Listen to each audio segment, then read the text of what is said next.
Mi nombre es Hey Julio Ricardo, esta es mi propuesta para el final de Historia de la Matemática, en el cual vamos a ver el avance y el desarrollo del álgebra a lo largo de los años. Bueno, los egipcios se desarrollaron a orillas del río Nilo. Uno de los documentos más importantes son el papiro de Rin o el papiro de James, que en él había problemas no de carácter de resultados concretos, sino que era un equivalente a resolver ecuaciones lineales por lo que se conoce como el método de la falsa posición. Ecuaciones cuadráticas de segundo grado, el caso más básico, que es a la x cuadrada es igual a b. Esos eran los registros que habían en los papiros. Para los babilónicos, los documentos matemáticos que se conservan son tablas de arcilla. Los problemas algebraicos aparecen formulados y resueltos de forma verbal. Para la longitud se referían con una palabra, con la anchura otra palabra y para el área otra palabra. Los problemas aparecían así resueltos porque surgieron de situaciones, digamos, geométricas concretas. Un problema que era parecido a uno se usaba para resolver otro. Disponían de una fórmula para resolver ecuaciones cuadráticas, siempre y cuando C sea positivo, como se muestra a continuación. Y para ecuaciones cúbicas, disponían de una tabla tipo n cubo más n cuadrado, en las cuales aproximaban, multiplicaban a ambos lados por a cuadrado sobre b cuadrado, y después lo revisaban en la tabla. Las soluciones siempre se tomaban las soluciones positivas, porque era un ejemplo real de la vida cotidiana. Grecia antigua. Dentro de la matemática en Grecia podemos señalar los siguientes tres periodos: helénico, helenístico y greco. Helénico: Tales de Mileto con la escuela jónica, Pitágoras de Samo con la escuela pitagórica y Parménides con la escuela eleática. En el helenístico se destaca Euclides. La obra de Euclides está formada por 13 libros, de los cuales el libro 2 y el libro 5, el álgebra de Euclides se basa en elementos de álgebra geométrica. Del año 250 al 300 era Alejandría tardía, nos encontramos con Diofanto. A muchos le atribuyen el título de el padre del álgebra. Aunque hay cierto sector que reniega de esto, pero sí lo que en cuestiones de notación se lo merece. Diofanto mantuvo lo que sería la estructura de los enunciados algebraicos de forma retórica, sustituyendo con abreviaturas una serie de magnitudes, conceptos y operadores frecuentes. Es decir, inicia lo que sería el álgebra sincopada. Diofanto no establece distinción entre los problemas determinados e indeterminados en los últimos. Solo dice que uno da una de las infinitas soluciones. Diofanto utiliza números abstractos y no unidades de medida para determinar las incógnitas.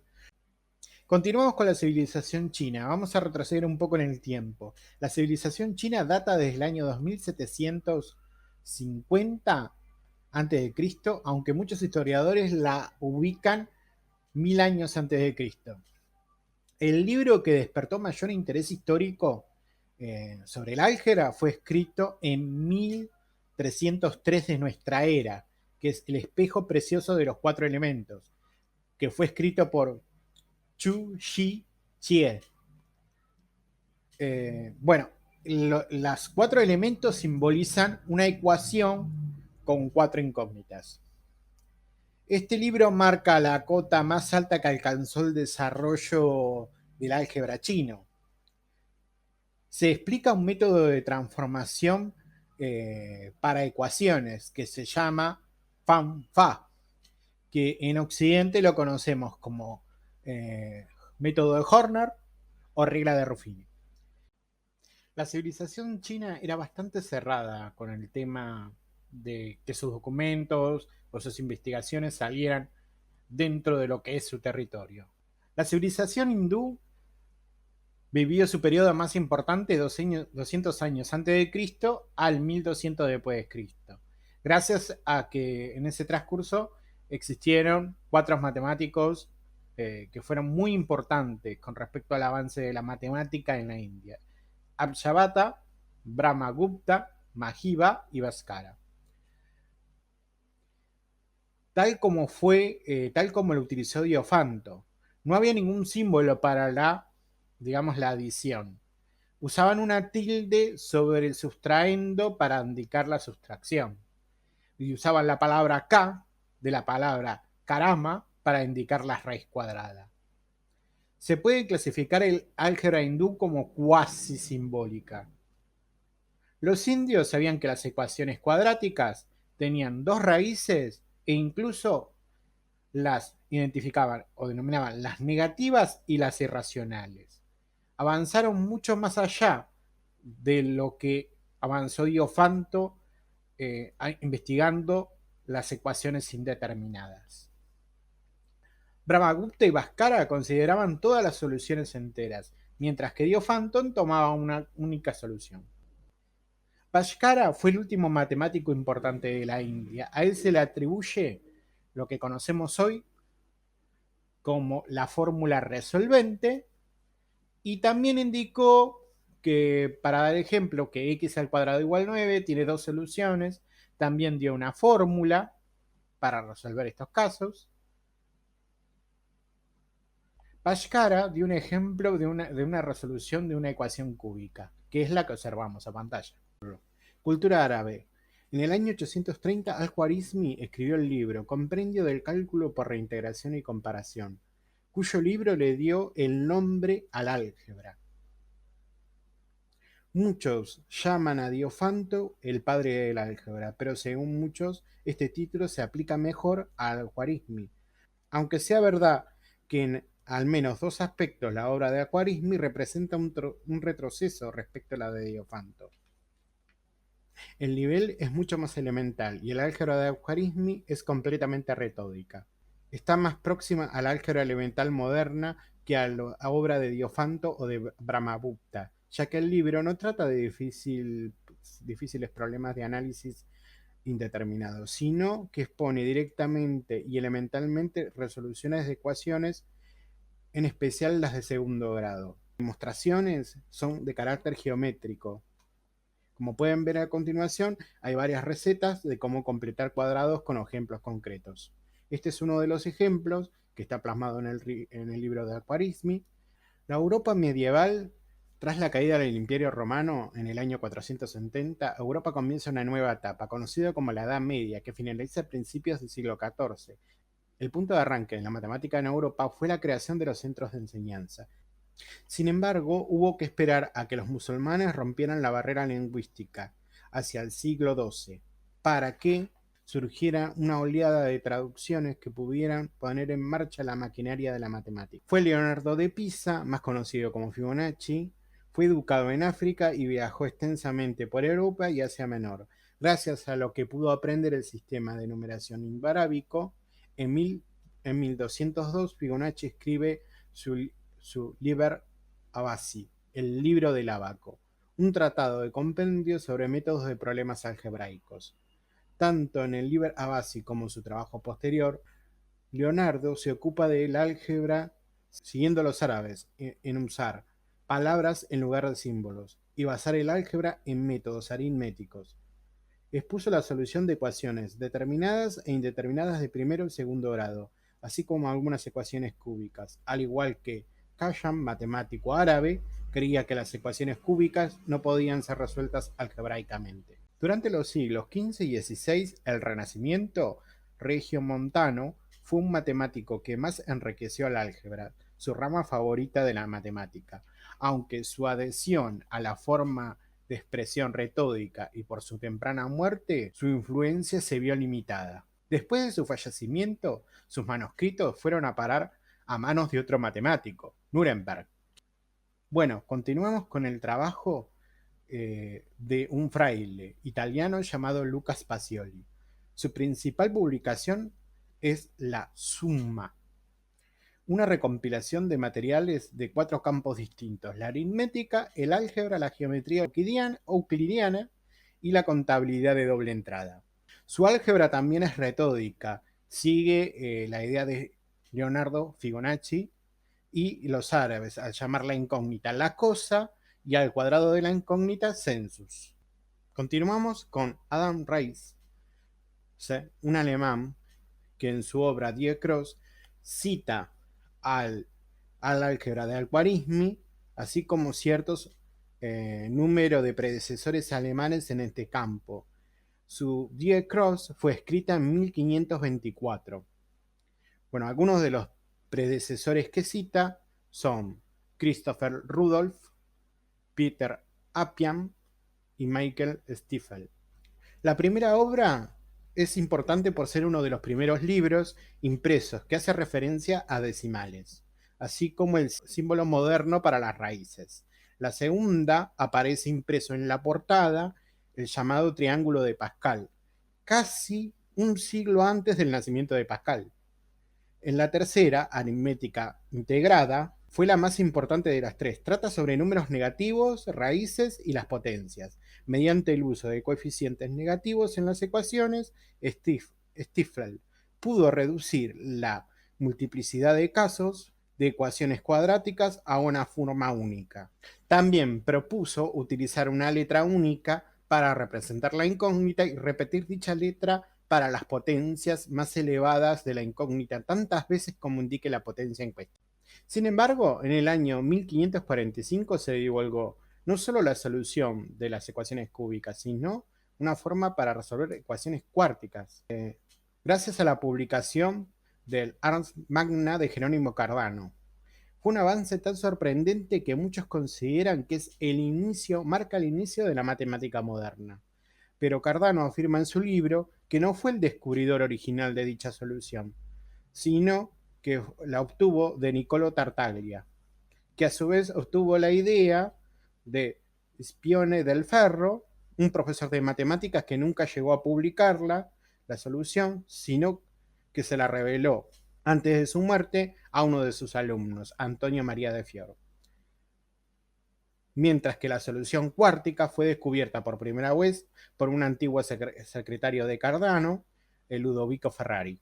Cardano se encontraba a menudo con el problema de que la fórmula para resolver ecuaciones cúbicas le conducían a raíces cuadráticas con números negativos. Ante este problema tan importante, otro algebrista italiano, Bombelli, tuvo la genial idea, como los dos radicandos bajo las raíces cúbicas que aparecían en la fórmula final solo diferían en un signo, Bombelli imaginó que los radicandos mismos podrían estar relacionados entre sí de alguna manera, y es lo que hoy necesariamente nosotros en la actualidad conocemos como complejo. Los símbolos más y menos fueron introducidos por los alemanes en el siglo XVI para denotar excesos y defectos en los pesos de cofres y arcas. El símbolo para la multiplicación lo introdujo William Owlet. Por su parte, el símbolo para la igualdad fue obra de Robert Recorded, matemático de Cambridge, donde escribió un tratado sobre álgebra sobre dos líneas paralelas, y él afirmó, no existe nada más igual que dos líneas paralelas, entonces por eso utilizamos este símbolo. La propuesta de Francis Viet es escribir las variables conocidas o las magnitudes conocidas con consonantes y las magnitudes desconocidas como vocales. Continuamos con René Descartes, que se sitúa en Francia, en el centro del mundo matemático durante el último tercio del siglo XVII.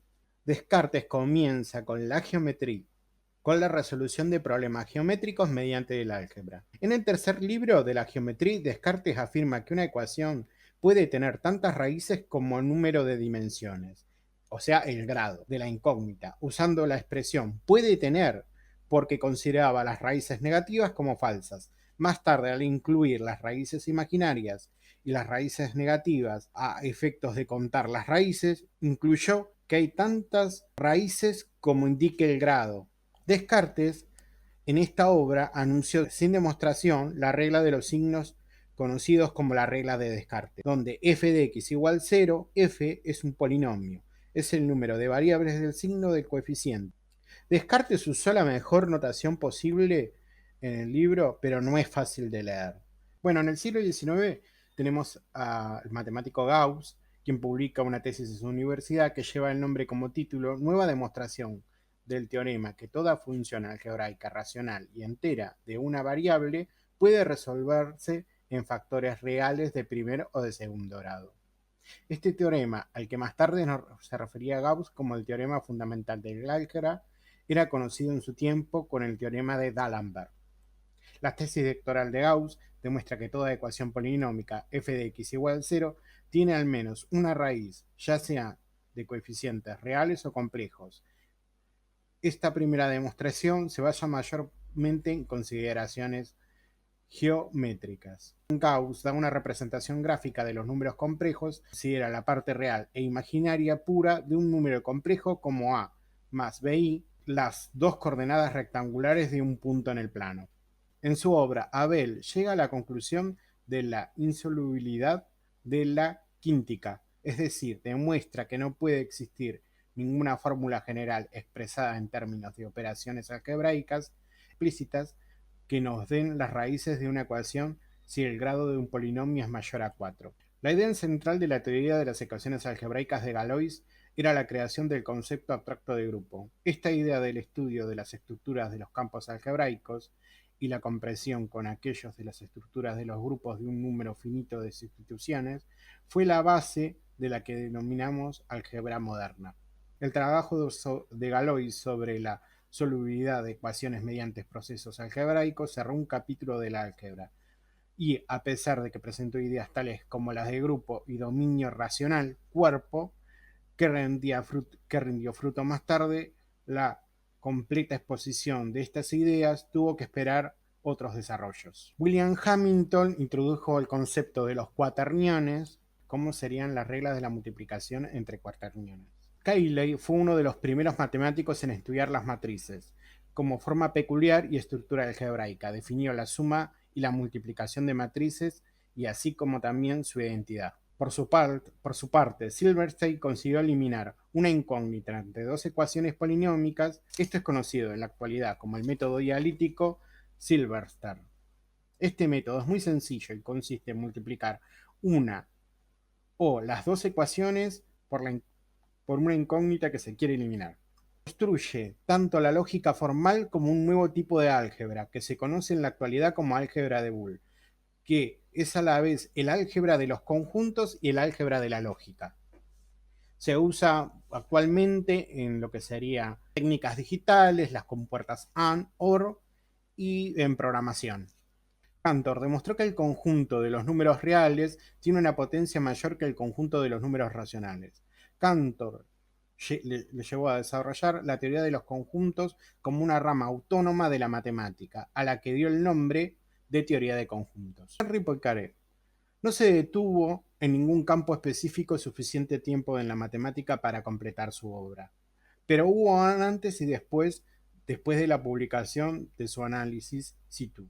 Este libro se daba por primera vez un desarrollo sistemático a una nueva rama de la matemática, la topología. Cabe destacar que la topología no ha sido inventada por un solo hombre. Algunos de los problemas topológicos se encontraban ya en las obras de Euler, Mobius y Cantor.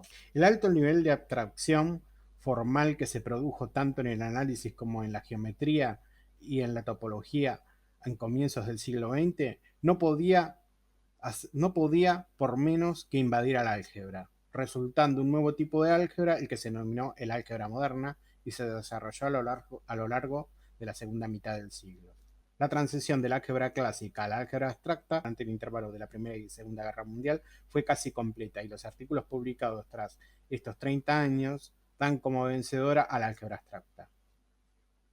El álgebra homológica es una rama del álgebra abstracta que se ocupa de los resultados válidos para tipos de espacios muy diferentes, una invasión de la topología algebraica en el dominio de la álgebra pura. La rapidez en la que se produjo este cruce fue gracias a los artículos de Henry Cartan y el polaco Samuel Einberg. Bueno, por último, el nombre de Nicolas Borzbowski engloba a un grupo de matemáticos, en su mayoría franceses, como Cartan. Se proponían revisar los fundamentos de la matemática publicando elementos de matemática con un nuevo acuerdo de rigor axiomático, pretendiendo cubrir todas las bases.